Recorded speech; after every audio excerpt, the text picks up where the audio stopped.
Welcome back to Starting with a Story, everybody. Today is a beautiful Monday night, and we have our boy Christopher Rodgers in the house. He's a man of motivation, he's a coach, and he's really inspiring people to try to live their best life. And he's sharing his knowledge, and I want you guys to be super pumped up for him just as much as I am, because I'm pretty pumped up right now, and it'll be good. So, how we doing, Chris? How are you?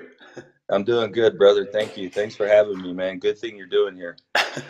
Thank you so much, man. I appreciate you being out here and taking the time on your Monday night to share your wisdom and share your life, man. I appreciate it. Absolutely, my pleasure. All right, so let's just jump into it. What is your story? Who are you? Where'd you come from? What do you do now? All that jazz. Yeah, a lot of it is, you know, when people sit back and think about it, man, it's a lot of what we all go through, I guess, can be kind of typical. It just always ends up how we end up dealing with it. But Mm, my story basically is I came from a broken home. mm, Growing up, my parents divorced young when I was 8 years old, and mm, I sort of was raised by one of those dads that was a pretty absent father. mm. Even though I like lived in his house, he was just absent. Like Yeah, it absent wasn't in the there. home type thing. Yeah, Hmm. he was very busy trying to make a life for himself, and things like that. He had started a new family, so on and so forth. The whole nine, the whole what Mm. everybody hears, all the cliches, and and then my mom, actually who always resided in another state after the divorce. She was an alcoholic and, did a lot of the bar thing. And I spent a lot of time at home alone with my sister and like Mm. helping her get raised up and, just me and her. And of course, then from there, you get time. And what do kids do with time? They get in trouble. Yeah. And so, yeah, Mm, so I went through years of those, all of that kind of stuff, just doing that. And then, yeah, at 19 years old, started having kids of my own, and then, mm, just kind of lived through my 20s, still struggling as a person, still mm, trying to find myself. Never really did in my 20s, got in a mm, lot of trouble, still had more kids, mm. ended up divorced and then remarried again, all pretty much within my 20s. And Wow. yeah, man, I didn't really start turning my life around until my 30s, my early 30s, I Mm. guess. Um, and here I am now. I'm 41, and of course, and I'm just kind of really jumping through the whole story because I'm not going to bore people with the details unless you ask specific question about it. But Yeah, we'll get into uh, that for sure. yeah, so it's safe to say, man, that I pretty much struggled with a lot of what a lot of other people struggle with, and Mm, then some of my own stuff all the way through at least 30, 32 years old, mm, and I'm still trying to learn now. mm. I'm still trying to Amen. figure some things out, man. So Yeah, yeah, cool. Well, first off, I want to say thank you for sharing your story and at least a brief summary of it. I really appreciate that. I'll yeah, dive into a little bit deeper and ask a few questions. But so I'm 23. I'm a little biased in the sense that I'm curious to hear what were some of your biggest lessons that you learned throughout your 20s. You mentioned that you went through a lot of different things and troublesome stages, especially in your 20s. So what were yeah. some of the biggest lessons that kind of helped you move towards the better path that you want to be walking on? Well, that's a good question, man. And let me tell you first, my oldest son is almost as old as you. Oh, snap. Um, yeah, he's 21, so Yeah. he's about to be 22. But the thing is this, man. I'm a firm believer that there's one thing I take away from. I take away, not meaning I take away and learn, but I take Mm, away like I don't walk in this belief or think like the world does in this sense that okay.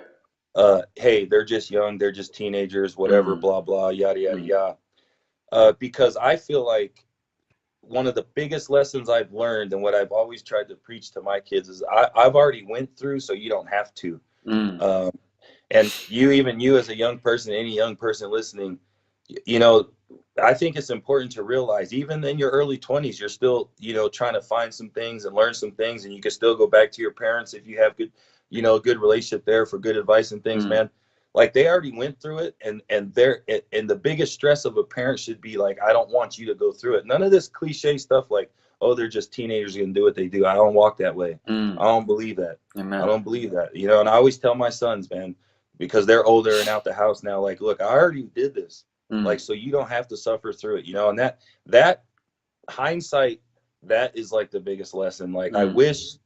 I wish I would have been able to see life through that lens Mm. way earlier in life Yeah. than I did.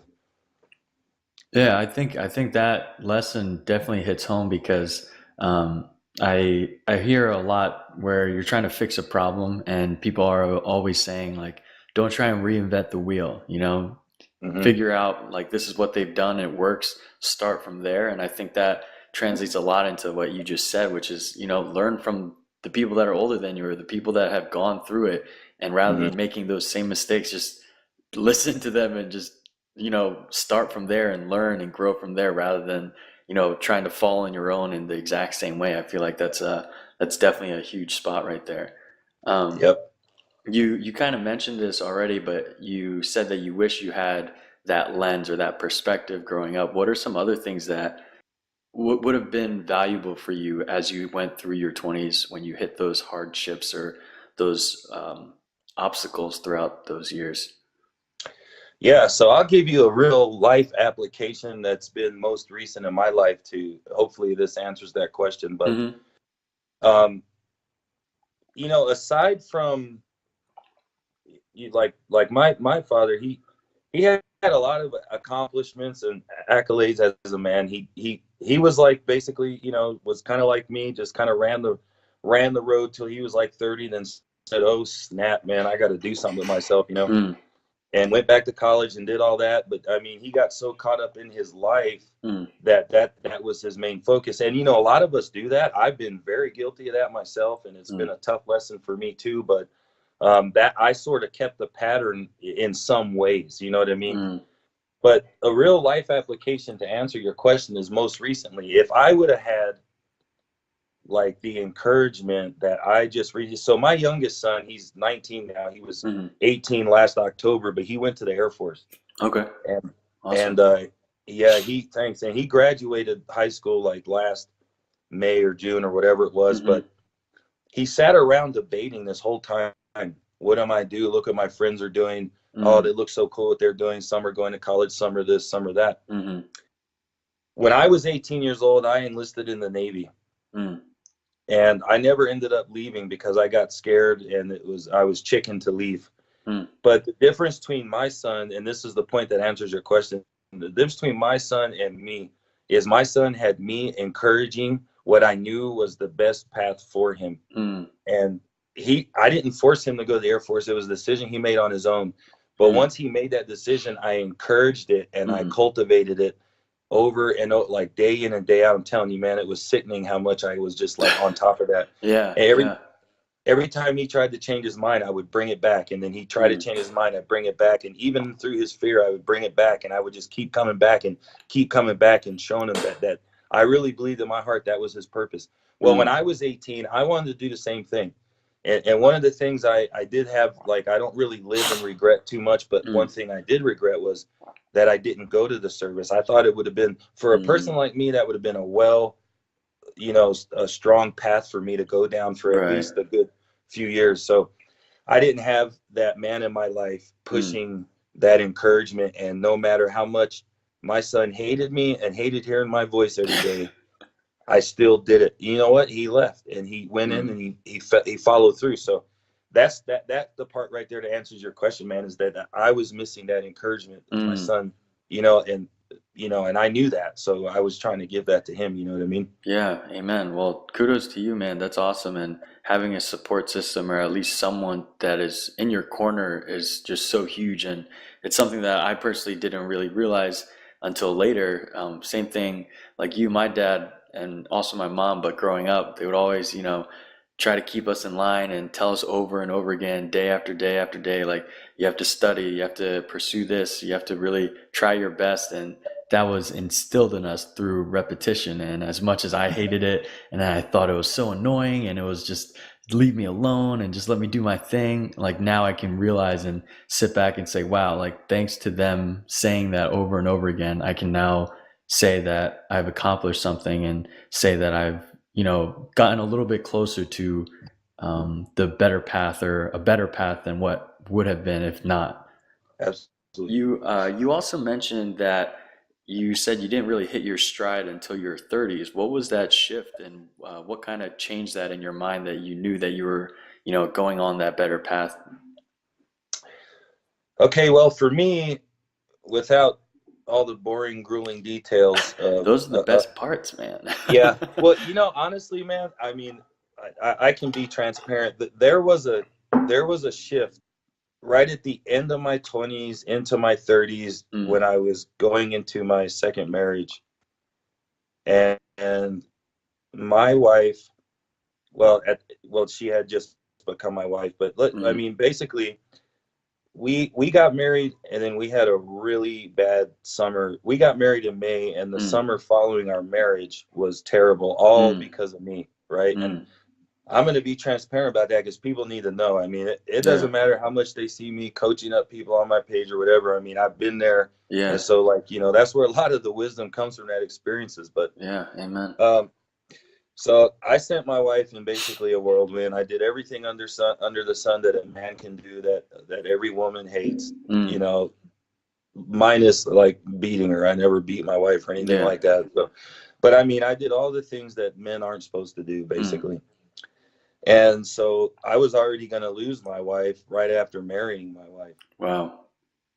And so we went that whole summer like that. And then what ended up happening um, was,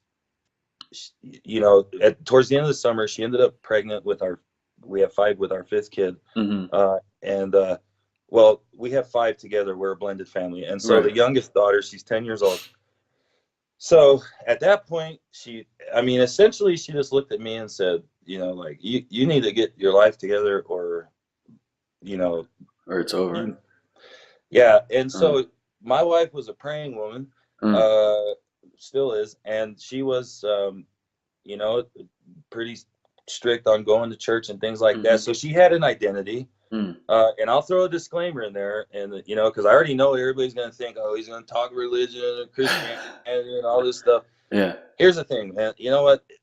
It is not my place to judge people. This is my disclaimer. Hmm.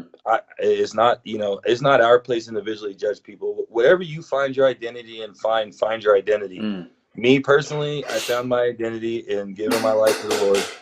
And mm, so that's what happened to me. My wife encouraged that, was praying for that, and it mm. came around at the end of that summer.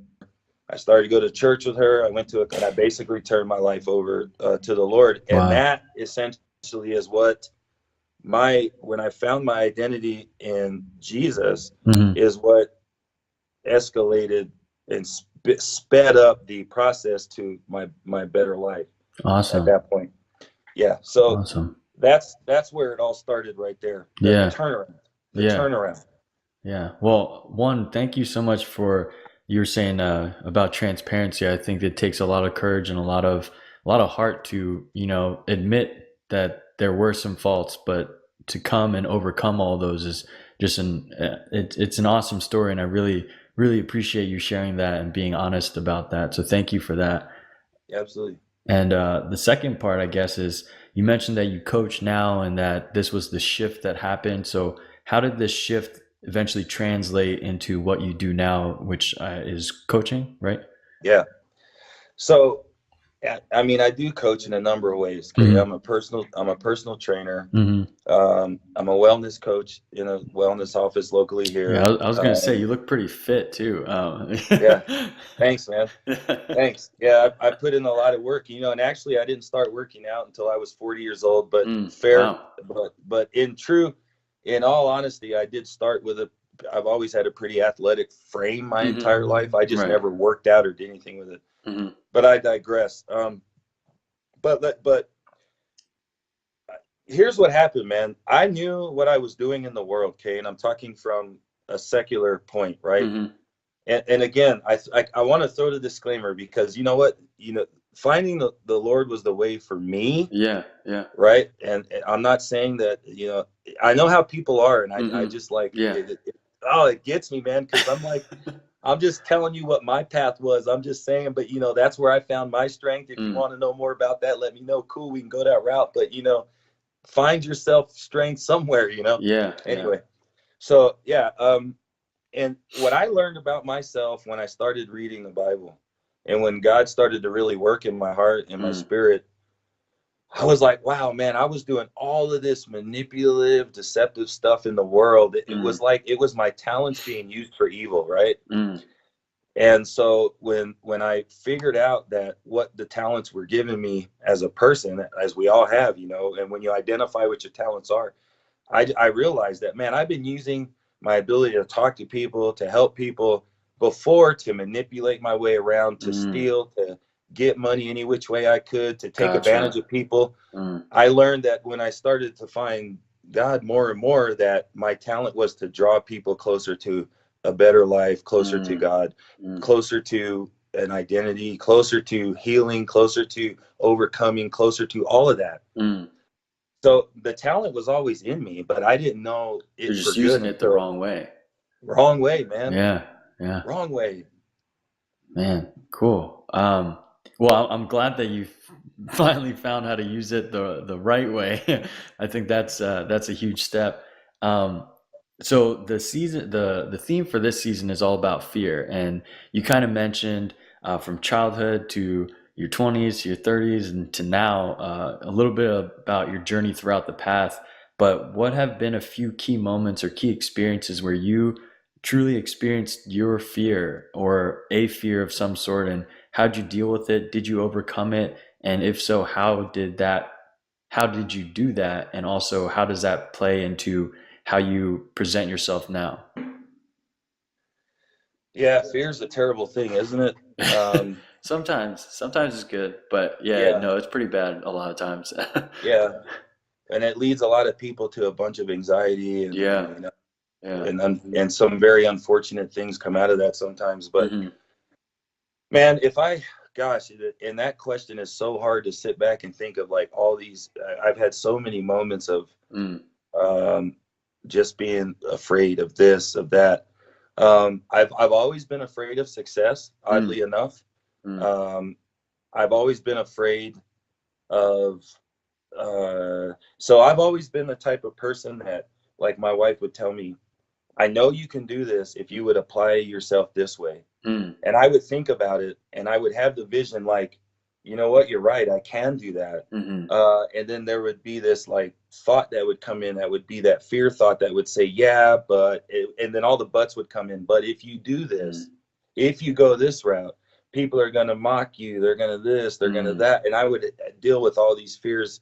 And then it would take me back into a comfort zone I didn't want to come out of. Right, right.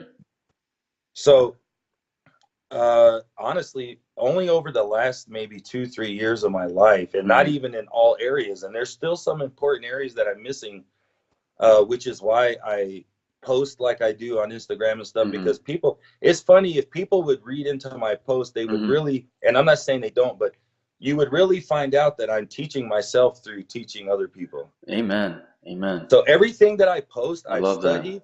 Yeah, yeah, man. Everything I've studied. I've put it in myself, and I've tried to figure out how I can use it, and then I share it with people because I want, like, hey, look at this. This is awesome. Hmm. Sometimes that the healing and the teaching comes through teaching and pouring into others. You know what I Mm, mean? Anyway, so for me, a lot of the fears that I've overcome at this point mm, has just been really facing them head on. mm, So it's about preparation, being proactive in waking up every day and investing in my mind in a way that like I know I'm possibly going to face this today. So here's what I can do to mm, up my game personally. So when I do mm, face it, I don't get anxiety. So I can knock the anxiety out the park right away. mm, And then I'll take myself through the situation beforehand of what it could possibly be at its worst. And then I'll prepare myself for each step mentally. Okay, if this mm, happens, I'm going to do this. If this happens, I'm going to do this. If this happens, I'm going to do this. mm. I don't even know if I answered your question, but No, I think what you did do was um, definitely laid out a foundation of your process and how you've overcome fear and how you utilize that mindset and your action of attack or methodology. So I think that's great. How would you recommend someone to, who is unsure of how to start that process? What's the simplest thing someone can do to attempt to overcome a fear that is in their way? Okay. That is going to be, I guess, in my personal opinion, Hmm. is finding, okay, so for instance, really, I'm going to say this, it's simple, but it's not easy. Hmm. Um, and the simplicity of it is as easy as, like, you have a consistent, everyday personal investment of an influx of information into your mind, into your head, that's gonna, okay, so real quick, let me just tell you, Hmm. we have a conscience and we have a subconscious, right? Okay. The process is that we've grown accustomed to whatever it is we're accustomed to, the fear, the whatever, the whatever. And in our subconscious, and I have a video about this in my on my feed, but Hmm.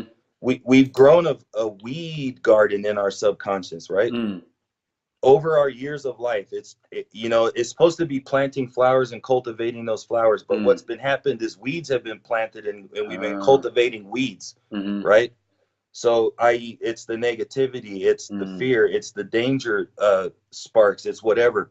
Hmm. So each individual is responsible for replacing those weeds with flowers. So you've got to de-weed the Hmm. garden, the subconscious, Hmm. and you've got to regrow and cultivate Mm. healthy growth, flowers, Mm. fruits and berries, whatever you want to relate it to, right? How do you do that? Number one, you wake up every day and you find, like Tony Robbins, great example, right? Hmm. He has a video on any possible subject you can want to overcome, Yeah. right? So I'm going to wake up every day. I'm going to spend 30 minutes hearing this man's voice, and I'm not going to stop until I know how to pound this thought out of my head. Mm. Number one. Number two, who can I get around that's going to help feed this and cultivate it even more? Mm. Who am I Mm. hanging out with? That's Who's key. around me? Yep. Yeah. Who's around me right now? What am I doing every day that's like dragging me farther into this hole, and weeding my garden even more than it already is, Mm. right? Mm. Everything's about what you're doing and what position you're putting yourself in and what place you're putting yourself in. Mm. That's everything. Where Yeah. do you go? What do you do? Who do you talk to? What are you talking about? What are you listening to? What are you putting through your eyes? Mm. Those are the steps every day. And you Amen. notice that most people, they don't want to change what they're watching. They don't Mm. want to change what they're listening to. They don't want to change what they're reading. They don't want to change scrolling on Instagram on dumb pages. They don't want to change being Mm. up in people's butts in Facebook and all this other stuff. Yeah. Yeah. So why do they expect to change and overcome anything? You can't. Yeah. Wow. That was awesome. I really enjoyed that. And I find it so fascinating that everything that you're saying points to the individual, right? It's not someone else is going to do it for you or it's just going to happen. Everything that you said points to the individual themselves and what they Mm-hmm. choose to do and how they control it. And you said how they position themselves and how they go about physically themselves doing something differently. And I find that super, super awesome because I feel like we sell ourselves short sometimes and we think that we can't do it or we don't have the power. But in reality, like you said, literally you're the only one with the power. So I Yep. find that super awesome and definitely eye-opening for sure. For sure. Yep. Uh, Yeah. Side note on that is, and mhm. is, listen, man, I spent all of my all the way up till I was 30 years old blaming my dad Mm. for everything I was missing, Hmm. right? And I don't believe in vic what do they call it? Like victim of circumstance or something. Yeah, okay, yeah, yeah. Of like You with know, your environment or whatever. right, yeah. I mean, I now I know some people that comes around the corner later, or they've just not been able to see the opportunity, but I just believe it's there for anyone I mean, I believe we're all born with the idea or the thought or the know-how to say, This is bad and this is not. Mm. Something's wrong, something's not. This is positive, this is negative. We feel it, we know it. That's why we have a nervous system. Our brain talks to our stomach. Our tongue rattles through every nerve in our body. It's the only muscle in your body connected to every nerve in your body. I didn't know that. And that's cool. yeah, and that's why they talk about the power of words and the vibrations of the tongue, because when you vibrate negativity, you send it through your whole entire nervous system. Yes. And I mean, it's a good study, man. Anyone that wants to study, that's great information. That's a great place for anybody to start, man. How you speak is how you are. That's why so many of the top motivators, Les Brown, Tony, and all them, they always talk about stop talking like that. Affirm yourself this way, blah, blah, you know, all this stuff. Anyway, so I did, man. I turned 30 years old and I called my dad and I said, Dad, I realized I just had a light turn on in my head. You know what? Like, it's not really his fault. At the end of the day, I still made all the choices I made. And so I called my dad and I was like, yo, Dad, you know what? I forgive you.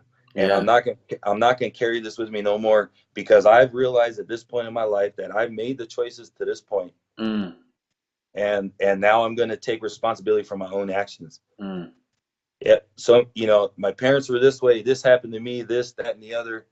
But, you know, either you can be a victim or you can be an overcomer. And, you know, I mean, you know what I mean? Yeah, yeah. Man, I love that, man. I really do. And I'm so happy for you that you were able to, you know, face that and take responsibility and really move past what you thought was keeping you back, when in reality you yourself were holding yourself back. So I think that's awesome. And coming to that realization is something that I think a lot of people can find a lot of comfort in, a lot of value in. So thank you for that. You know, I honestly wish that we could keep talking, but it is coming close to the end of the interview. I will say before we get into the last three questions is, again, I just want to say thank you for your honesty, your transparency, and just sharing your knowledge through your own experiences, whether they be the positive ones and the negative ones, and you know, sharing that aspect of your life. I think that's super awesome and super. You know, it fills me with warmth. I feel a lot of warmth when I talk to you, because I could tell that everything you're saying is coming from your heart, and that, you know, this is something that you've lived. So I really appreciate that. So thank you for being here and sharing your story, man. Amen, bro. Yep. And are you ready for these last three questions? Yeah, let's do it. All right. So the first question is, if you had to pick the favorite chapter of your life thus far, what would you pick, or what chapter would you pick? The favorite chapter of my life this far is, well, you know, in some ways it's probably the last year and a half, 2 years of my life. I've been learning a lot, at the same time going through a lot and having some really deep realizations, like with marriage, with my children, having some hardships that are really pounding on the door of my heart, that are really like forcing some deep rooted like change, and even bringing out some roots I didn't even know that were there in all these years. Right. So, yeah, right now, this is a good chapter, because I'm really trying to hone in on like some important things before it's too late. Amen. Yeah. Well, I wish you well with that, and I hope all the luck and blessings to you for that. That's awesome. Next question is, if you had to give a name to the next chapter in your life, what would you name the next chapter? I overcame, I did, I saw. Nice. I like that. And then the final question is, if you had to put a title to the book of your entire life, what would you title that book? This is me.